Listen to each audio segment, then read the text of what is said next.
Hi everybody, you're watching the Monica Makes It Happen social media show. I'm Monica Morales. We're coming to you from Pix11's streaming studio. It's a new place, but it's the same mission, to help you, always with housing, your small businesses, and now your money. Our show is always about empowering you and our communities. Today we have two amazing guests, both community legends. When you think of community, you think the Scouts. Well, the CEO is here, and the Chef of Greenwich Village is here to inspire us. He started his business, get this, with just a few dollars. Now it's one of the oldest restaurants in New York City. We'll be talking to him about how you can be a boss at any age. He's 75, by the way. But first, this. Monica Makes It Happen is proudly supported by Goya. If it's Goya, it has to be good. This week marks the Scouts turning 115 years old, and we're celebrating its new name, Scouting America. Millions of young people have benefited from Scouting, which has a long history right here in New York City. The new name represents the organization's continued mission of empowering all children to reach their full potential and be of service to others. Joining me now, I'm so excited, is the CEO of the Scouts. You're here. Soroya, thank you for joining us. Thank you for having me. You know, when you think of the Scouts, you think of some of the best people, for almost over 100 years, right? Yep. And so when we think about the Scouts, there is that feeling of, we know we have one in our family, we are one. Is that the point? Yeah, I mean, it's one of the, it's been around for over 115 years. We currently, as a national organization in America, there's over 1 million youth enrolled in the program. Oh, 1 million. Yeah. I didn't realize it was that. And then talk to me a little bit about now. It's called the Scouts. That's a name change. What does that mean? And have things changed? So this month is our 115th anniversary as an organization. Happy anniversary. And thank you. And as part of that, the organization has rebranded to be known as Scouting America, formerly known as Boy Scouts of America. And the name change is really in part due to the fact that in 2019, the organization began to accept girls into the program. It's incredible. And then the demographics. Tell me a little bit about the breakdown, because I'm interested. Like, who's in the Scouts now? Because I know the Scouts before, and I think of like camping, I think of outdoors. I think, I have a picture in my head, but what are the demographics now? So all of that is what your vision is correct. The organization operates as unique councils around the country. In New York City, which is the 5 boroughs of New York City, our council is the only purely urban council in the country. Really? Yes. So that means all 5 boroughs. Yes, right? We have units in all 5 boroughs of New York City. And our demographics are different than a lot of the other councils. We have one of the largest female membership, 30% of our Scouts. We serve 9,000 Scouts around New York City, wow. And 30% of them identify as female. 70% of our youth identify as youth of color. And additionally, our communities that we serve, 70% of them receive some form of financial assistance to participate in a year of programming. I love that. That's music to my ears, because, and also the after-school programs. I didn't know that you had all these free after-school programs right here in our neighborhood. Tell me about that. So here in New York City, we operate 17 Scout Reach programs. They're administered as an after-school program. They follow the Cub Scout curriculum. And they are in Title I public schools around the city. And then tell me about the layer, because again, there's like this intricate layers of accomplishment that we can talk about, which is so exciting, right? Because I see all the badges, and I've always wanted some myself, but I don't know what they mean. But they mean, can you tell me a little bit of, like, let's say I don't know? So there are 3 parts of our work at Greater New York Council as part of Scouting America. There's the volunteer-led Scouts, which everybody knows and likes. We have Scout Reach, which are Cub Scouts, an after-school program. And then we also offer an Explorers program, which are for older youth. Which we're doing a story on, by the way, because I want to do an Explorers, because I'm starting to learn a lot about what you do. I mean, you're everywhere. We do a lot. And in terms of our volunteer-led programming, which most people know us by, that program is built on advancement in rank, but also earning more merit badges towards that rank. So what's the ranking? So tell me a little bit about it. What do you start? The first rank in Scouts BSA is Scout. Scout. And it's very basic. I think the program is really, it starts in middle school typically when a young person is about 10 or 11. And that's for Scouts BSA. And it goes all the way until a young person is 18.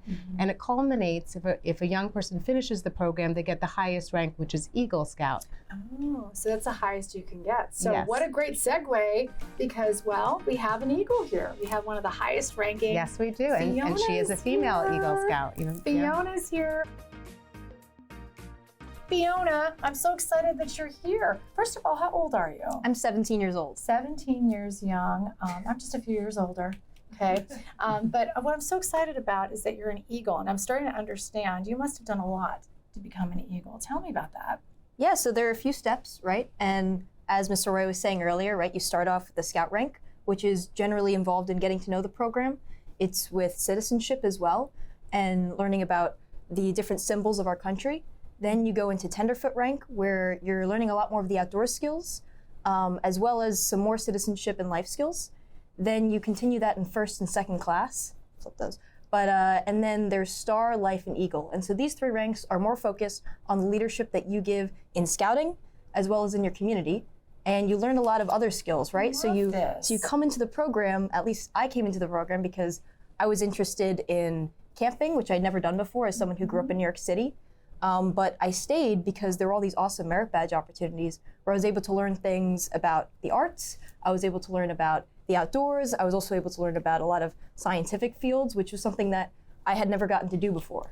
And you know what? You have a lot of badges. And tell me, can you explain to me what you're wearing? Just what is that? That's so beautiful. This. Oh, so that's the medal that you receive when you are recognized as an Eagle Scout.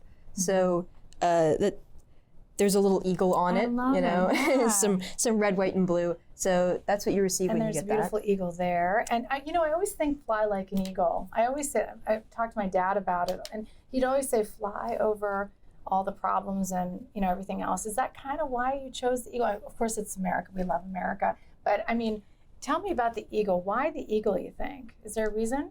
I think that part of it is definitely because it is an American bird, right? Scouting is an international organization, and a lot of the other countries have other versions of the eagle, but I think that the eagle definitely represents what you're saying with flying over things, right? Yeah. But you're also, it's about soaring in life, Ooh, right? I like the soaring. Hashtag soaring, let me tell you, because you have to, right? And wise beyond your years is what I'm feeling. The leadership is just amazing. What does it do for your real life? Like, have you seen a change in yourself? I mean, I hate to get personal, but let's do it. Do you see a change in yourself in the years of doing this and being in the Scouts? 1,000%. 1,000%. I mean, I began scouting when I was 11 years old, right? So that was 2019 when girls were first allowed. And I joined because I was really into getting out into the outdoors. I'd never done it before. But then I stayed because, number one, the skills that I learned have helped me throughout the rest of my life. I'm able to speak sometimes. I'm able to do a lot of service projects that I never would have gotten to do, as well as the things that I've learned about both the outdoors, but also there's a lot of merit badges about communication, and we have our family life badge, and these are required to become an Eagle Scout. So they're really cornerstones of the program. And also I've met a lot of great people, right? It's different because you're not just with the kids in your school, you're with kids all around the city, right? And that's something that I haven't been able to experience in any other program. I love that. I love it's real community, And Right. Tell me a little bit about like the public speaking, because I feel like you could take this job in a heartbeat, and I feel like that's such an important part. It gives you confidence and self-esteem too, right? Yeah, for sure. I mean, that's part of how the program is set up, right? It's a youth-led program, which means that it's about the youth teaching the other youth how to do things. And I think that when you're learning from people who are just a few years older than you, but know so much more, it gives you the confidence and the motivation to become more like them, right? And so I had a lot of older scouts who had shown me how I could look in a couple of years. And I think that was really inspiring. Wow. I'm going to vote for you for anything you do. You're amazing. And I think that's the point. And there's something special about the Scouts. What do you think the secret sauce is? Because I'm going to be talking to a chef later on. What's the secret sauce to the Scouts, you think? I think the secret sauce would be the combination of youth leadership and outdoor program, which maximizes in ultimate engagement for youth, especially in a place like New York City. I just threw that question at her, and she came up with that. Oh, that's amazing. And you know, we need that. We need to be more outdoors. We need to be more connected, don't you think? I feel like that's so incredible. And I might say, technology. It's huge into technology because you think about the outdoors with the Scouts, but you're learning a lot about technology too. So there's a different kind of Scouts too. Yeah. Right. So that's the other part, right? Scouting also offers specific awards in STEM programs. The summer camp that we attend has a STEM program that they offer at camp as well. There's a lot of different opportunities to get involved in multiple different career fields, right? And a lot of it has to do with technology, especially with computers, and a lot of the new ways that technology is evolving as of now. I love it. And I'm so grateful that you came. And your parents know you're here, right? I'm just kidding. Of course they do. Of course they do. And I love the CEO. We love the Scouts. And we're going to be doing a bunch of stories on the Explorers. And I heard that there's a great JP Morgan Chase connection as well. There are partners as well. So we're going to be bringing you those stories. Will you come back? Will you come back on the show? I'd love to. Yes. I had a great time. It was wonderful meeting you. Nice to meet you. Yes. His love for food and people has made him such a success, not just in business, but in life and family. We met up with the man known as the Chef of Greenwich Village for the day. Take a look. It was delicious. It's hard to believe, but he's 75 years young, and he works 7 days a week, 12-hour days. That's because he loves to cook. But you know what he loves even more? It's the people. Oh, I love the people. Definitely true. When he visited Monte's Trattoria in Greenwich Village on McDougal Street, we immediately felt the love. He's simply the best, you know? That's the magic of 75-year-old Pietro Mosconi. Every day you can find him in the kitchen. He says it's his calling. They're so happy, the customer. That's what you like, to see a happy feeling. Chef Mosconi is known as the Chef of Greenwich Village. He started from very humble beginnings. He was 17 when he came to America with $1 and a dream from Italy. He worked every job in the kitchen. He says that's the key to making every dish extraordinary. The old school, you did mostly the practice, a lot of work, hands-on. Retirement is not even a thought for this local legend.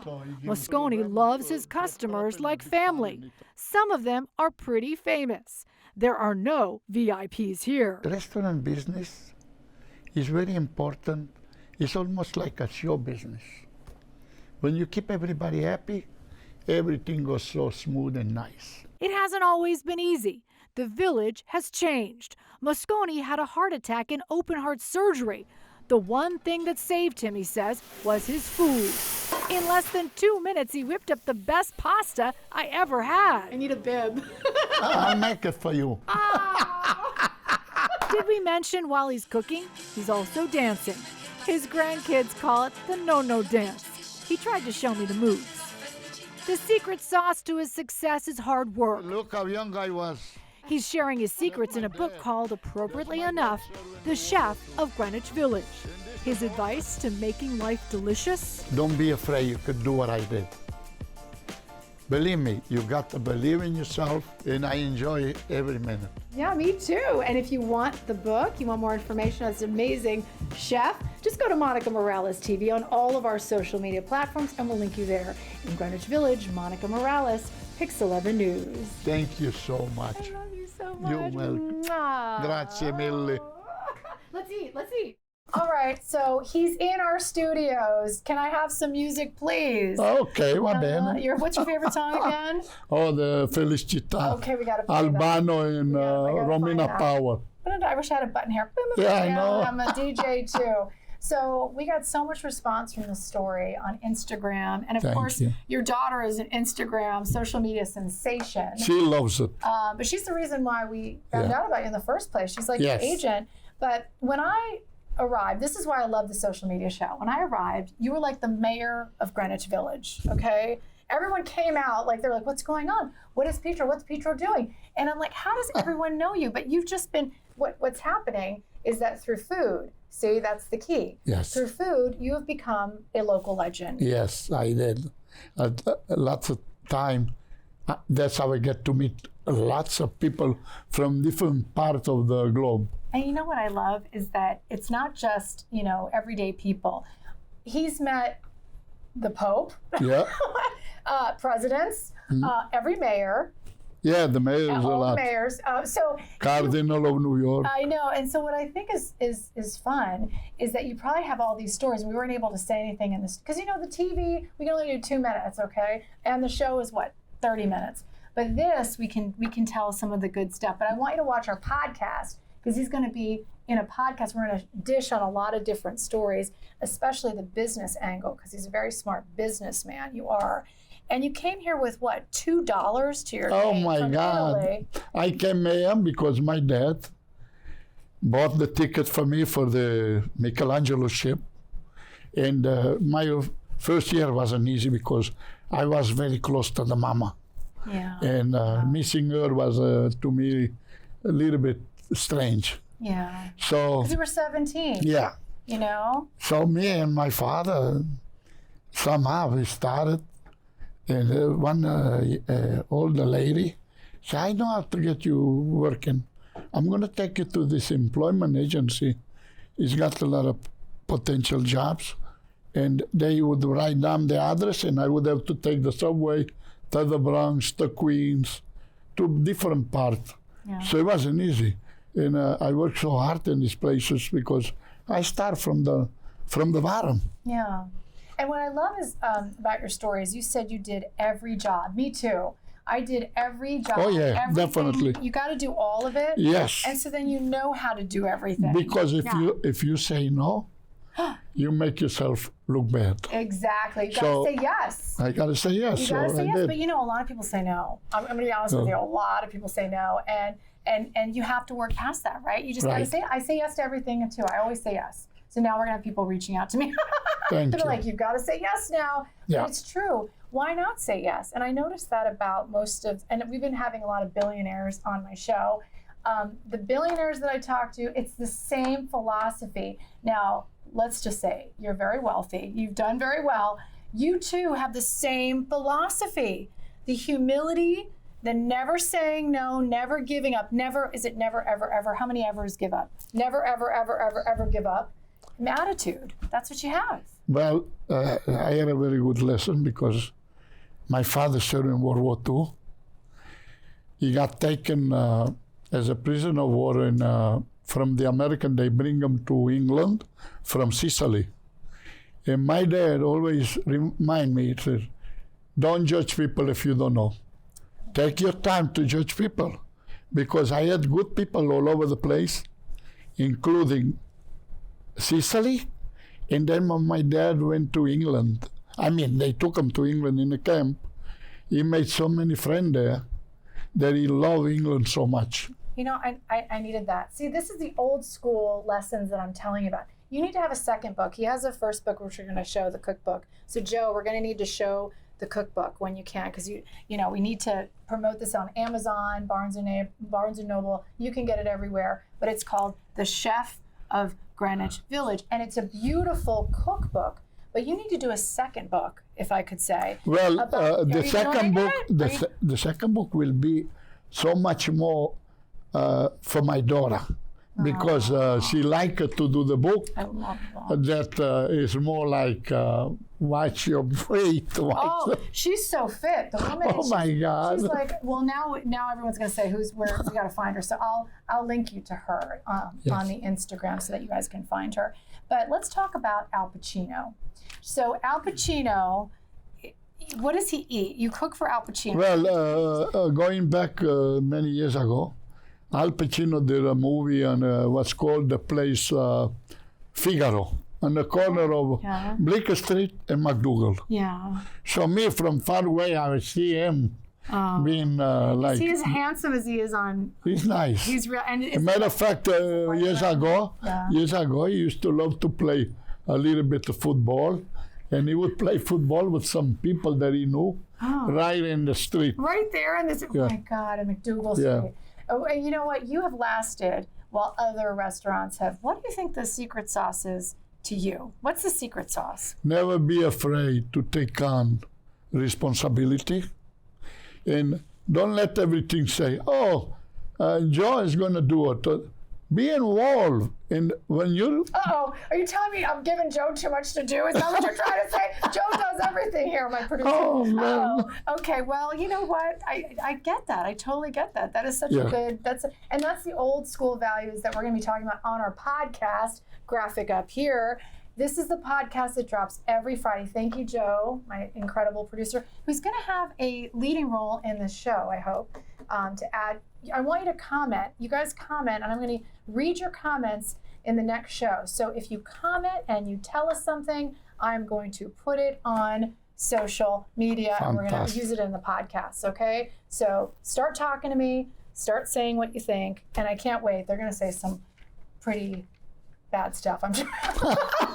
But you got to be ready for it, right? We got to be ready for it.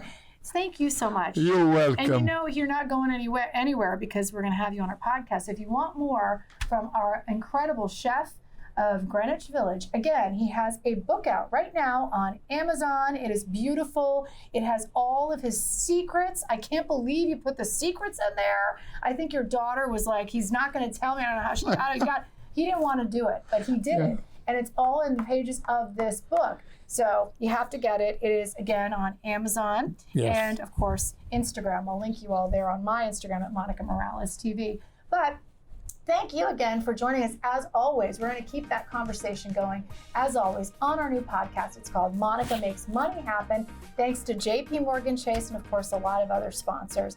And, of course, you can find us on Pix11's YouTube channel. We talk to CEOs, celebrities, and small business, but you're a big business owner. Find out their stories, how to make money, save it, and invest it, and, of course, grow it. We always want to grow the money, too. And, of course, you can reach out to me at Monica Morales TV. Just call me. Call me. There's no more calling. It's on my social media platforms. You can also watch me every night on Pix11 News. I hope you do that, too, okay, because we get extra credit at 5:45 and 6:45. I've been at that time slot for I don't know how long now. So if you turn on the TV, I don't know, do people cable? You turn it on, make sure to watch, or Pix11, go on Pix11.com. There's a live bug there. There it is, watches at 5:45. And actually your story was on at 5:45, one of our beautiful days. So let's keep making it happen together. See you next time.